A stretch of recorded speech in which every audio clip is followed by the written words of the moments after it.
লিটন রয়। আমি rising text fashion লিমিটেডে warehouse manager হিসাবে আছি। তো আমি ওয়্যারহাউসে আমার মোটামুটি 12 বছরের একটা ক্যারিয়ার আছে। আমি 12 বছর ধরে স্টোর এবং ওয়্যারহাউসে নিয়ে কাজ করি। তো আমি চিন্তা করলাম যে এটার উপরে একটা একাডেমিক একটা কোর্স করার জন্য। তো আমি সেখান থেকে অনেক সার্চ করার পরে আমি বিআইএইচআরএম দেখলাম যে এখানে ফিজিক্যালি ক্লাস হয়। তো পরবর্তীতে আমি বিআইএইচআরএমে ভর্তি হই। তো এখানে স্যার যারা আছেন বা আমাদের ক্লাস নেন সবাই খুব আন্তরিক এবং খুব সুন্দর করে আমাদেরকে ক্লাসে লেসনগুলো বোঝান এবং সব খুঁটিনাটি বিষয়গুলো বোঝান।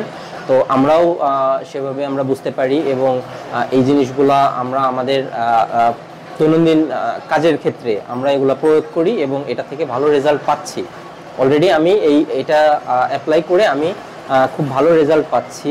তো আমি চাই আপনারা যারা আছেন ওয়্যারহাউস বা প্রকিউরমেন্ট বা সাপ্লাই চেইনে যারা আছেন কাজ করেন, আপনারা যদি আমরা অনেক বিষয়গুলোই জানি, বাট এটা যদি আমরা মানে পাঠ্যপুস্তক নিয়ে যদি আমরা পড়তে চাই তো আমাদের উচিত হবে বিআইএইচআরএম এ একটা কোর্স করা। Thank you.